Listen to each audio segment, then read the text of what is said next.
Hello and welcome to the NFL Week 8 Top 10 Most Rigged Plays. Welcome back, disgruntled sports fans. Another week, another Top 10. Are y'all ready to break down some fake phony football plays? Let's do it. So here we got the Texans and the Colts. CJ hanging back in the pocket. He's got a man in the back of the end zone. Dude, that guy's covered. So it looks like CJ just threw this ball to a covered man. I mean, that Colts defender is all over his receiver. Colts defender sees the ball. Colts defender is in perfect position to pick that ball off. That's going to be points off the board, touchback, or is it? Oh! Instead, the defender decides to just stick his arms out like, I don't know how to cover anyone. Here's how I play defense. Yeah, it just happens to be number 33. And so he lets the dude catch the ball in the back of the end zone, and then look at him afterwards. Oh, dang it, I tried my hardest. And away we go. It's the top 10, baby. All right, y'all. Let's watch Matthew Stafford show the Vikings how it's done, son. Matthew Stafford, known as the fastest, most elusive quarterback ever known.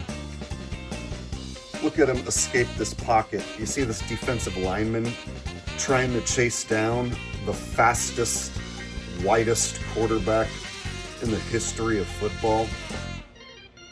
Nice try. Not only is he the fastest quarterback, he's also the strongest and hardest to bring down. He's literally the hardest quarterback to sack ever known in the football universe. I mean, look at these two defensive linemen for the Vikings. They have zero chance at making this play. Oh, you don't believe me? Just watch. See? See? You thought I was kidding? Who's kidding now? Look at that guy laying on the ground like a punk. Look at this guy right here. Now he's got to hop over his own man. He's got no shot at stopping Matty Ice from sticking this ball right where it belongs. With laser focus, he finds his man in the back of the end zone, in between two Vikings over here. Homeboy right here is like, man, I probably should have covered that guy. Oops, my bad. Well, I tried to tell you so, but I guess you didn't know. They've been messing with field goals, and there's magnets in the poles. You lied to me. All those field goals I thought were so real. You lied to me. Yes, you did. Yes, you did. You lied to me. All those field goals I thought were so real. You lied to me. Now I cry. Now I cry, cry, cry. Return of the doink. Return of the doink. Return of the doink. Another ball hits the pole. Return of the doink. Return of the doink. Return of the doink. Another ball hits the pole. The NFL decided to break out the magnetic gloves this last week. I saw several one-handed grabs that would have never been made without the assistance of magnetic gloves and magnetic balls. And on this play, Old Man Rogers throws an absolute laser beam of a pass in a very, very tight window. Almost like he's angry he has to do this. So I have it in super slow-mo, as slow as it will go. And this ball that Aaron throws is going super, super quick I'm gonna have to keep pausing it to show you. So this guy sticks his hand out, and this ball, like I said, is a laser beam guided right at the target. Kabam. Sticks his hand out, makes a one-handed grab, ball doesn't even move. Takes a huge hit, like basically a missile to his face. No flag on that. And he holds on to it. Yeah, how did he hold on to that? How did he make a one-handed grab? Yeah, it's magnetic gloves. They couldn't even rip it away there at the last second. It stayed stuck. Just to show you guys how hard Aaron Rodgers threw that ball, I'm going to put it at half speed instead of quarter speed like I just had it. And then I'm not going to pause it. And you guys can see that it's almost too fast to even see the one-handed grab. Watch.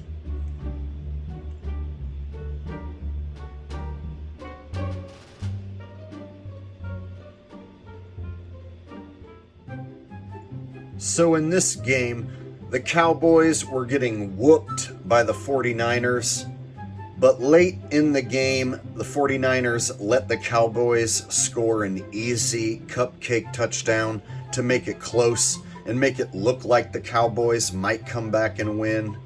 So on this play, CeeDee Lamb is left open for the easiest touchdown of his career, possibly. Watch this, number 27 from the 49ers. It looks like he's going to go help his buddy, number 0, cover CeeDee Lamb. Oh, but just wait.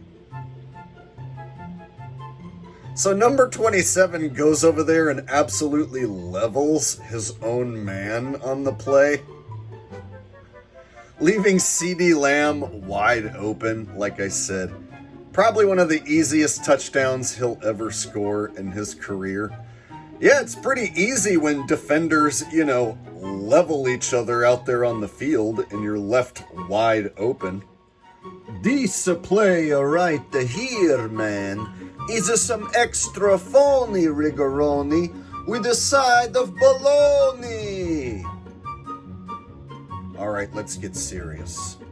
Disregard that flag and regard everything else you see. It's about to get rigoronious. And yes, that's a real word that I just made up. Okay, let's watch the effort to tackle this man, starting now.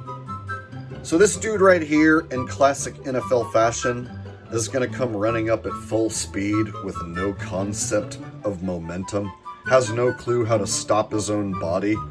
He decides to lower his shoulder and head into nothing, dive at the air, and land right on his face. Like, bro, who are you trying to tackle?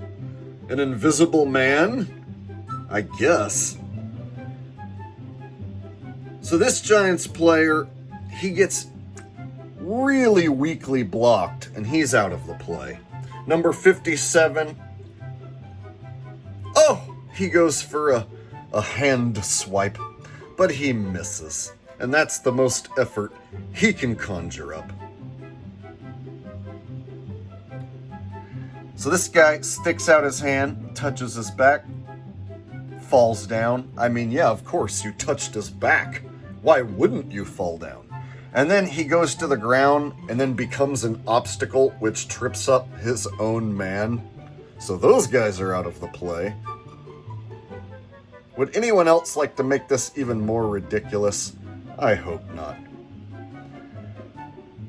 Yeah, and that's number 5 on the list. It gets worse from here. So in this game, there was a certain little white receiver who had a hell of a day. In fact, he's like the reason the Chargers won this game. He basically personally whooped their butt on his own without the use of any of his teammates. I mean, look at this. that ball's going to be intercepted, right? At the very least, it's going to be swatted away, right? Wrong. Because McConkey, the greatest receiver in the league starting now, has just taken over the game. How did he make that catch? Wow! What's he gonna do now? McConkey. That's right. Learn the name. He's like the new white Jerry Rice because I just now said so. He just made that dude get all turned around and frazzled and run the wrong way. That guy has no shot. Look at this dude coming up behind him. You think you're gonna run down the fastest, widest, most awesome receiver in the league? Why don't you get down there, take a whiff of that sweet feet action. Oh yeah, he's whiffing. He's taking a whiff. Ooh yeah! That's right, McConkey's got you laying down on your back, looking like a chump. McConkey, the great white hope. Are you gonna stop him on his way to the end zone? I think not. Wow. Who's that guy? His name is McConkey. Learn it.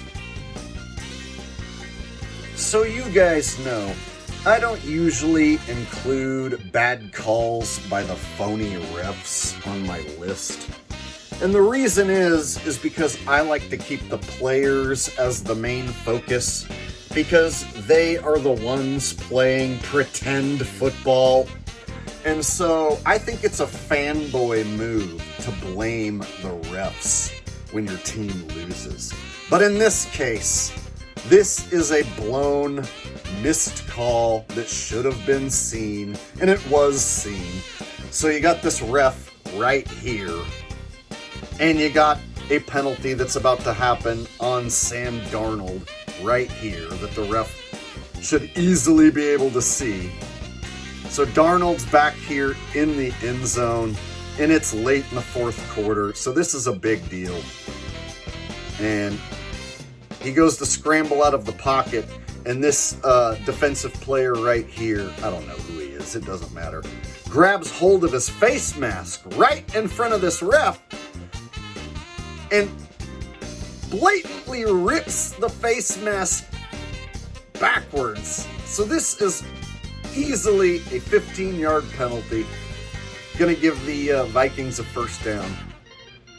I mean, right in front of the ref, clear as day. But no call. No call on that face mask. Are you kidding me? So here it is from a better angle. And this one's a pretty nasty face mask. There's no way that should ever be missed in any game. Especially not with a ref like less than 10 feet away. I hope all you Lions fans out there are enjoying your team's scripted success. I know you had to put up with a lot of terrible, phony football. But just remember, Lions fans, if your team does win the championship, it's phony, it's fake, and you didn't do anything to help them. All you did is watch TV. So all you Lions fans who think your life is going to be complete if you see your team win a phony championship, just remember, you accomplished nothing but watching television and wasting your time. So on this play, I want to focus on how guys in the NFL, on punt returns especially, will over-pursue on purpose and run right past the returner. Usually the first two guys who get there will just run right on by and not even make a tackle attempt, like here. First guy runs right by, makes no tackle attempt. Second guy runs right by and makes no tackling attempt. So you see guys have no concept of momentum in the NFL. They just run up at full speed. And the returner just goes right past them. And these two dudes right here, not running full speed. You're going to see this defender right here reach out, do a hand swipe, barely caress his back. And of course that causes him to fall down. caressing a man's back makes you weak in the knees, so of course you're gonna fall down. And then this next guy, he wants to go for some of that sweet feet action. Go ahead, take a whiff. How does it smell? Ooh, yeah. Dude, were you taking a whiff of his feet, or did you decide to go down and munch the turf? I can't tell. Can't tell whether you want to smell that guy's feet or whether you just want to eat some turf. Either or, can't tell. Doesn't matter. And we're off to the races. Anyone gonna run that guy down? Not that guy. Oh, that was a hell of an effort. So yeah, Lions fans, if this culminates with a Super Bowl trophy, just remember, you waited your whole life to watch your team win a fake championship. I hope it was worth it. And that brings us to the number one most rigged play of the week. And you guys already know what play it is. Of course, it's the Hail Mary play. In this Bears and Commanders game, of course it is. Anytime you see a Hail Mary connect for the win in a professional football game where there's a betting line, yeah, it's gonna be super phony and rigoroni 100% of the time. And this is no exception. You notice how on these famous miracle Hail Mary plays, the quarterback always has plenty of time to do his thing. Look at him back there dancing around. And then when it looks like he might be under a little bit of pressure, no, he's not.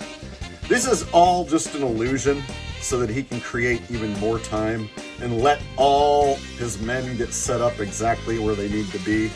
So he comes over here, stops, whoop, and then of course, now he gets these two guys blocked. And then he runs back across the field. Now he's got all the time he needs to really step into it and chuck the ball exactly where he wants it. This last defender flops for good measure. Dude, you have too much time. It's getting ridiculous.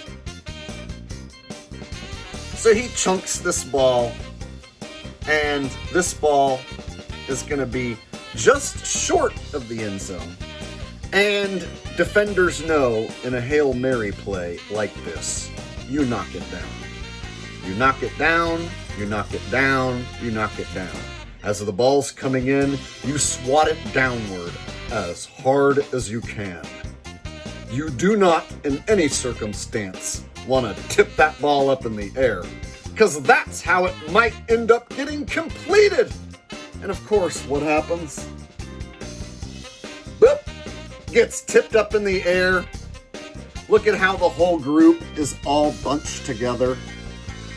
And there happens to be that one guy by himself in the end zone. Just so happens, to be standing right there in that one spot. The one lucky miracle spot where that one guy happened to be. And oh my Lord, it's a miracle. The Redskins win. The Washington No-Names win. The Washington Commanders win. And the crowd goes wild. There it is. Your number one most phony baloney scripted rigged play of the week. Guys, think about it. The Washington Commanders are a slumping franchise, and they had one of the worst attendances in the league last year. So, what a way to boost attendance by having them start out, 6-2 and looking like a playoff contender, having this miracle win. Oh, you better believe that's going to increase ticket sales. I'd be willing to bet that stadium is going to be rocking and rolling for the rest of the season. That's how they do it. You want to correct a slumping market? You want to fix low average attendance? You just script the team to be good that next year. Simple fix. I'd like to thank all of you for watching this video. Please do me a favor and hit that like button and share this video on social media. And I will see you next week. Peace.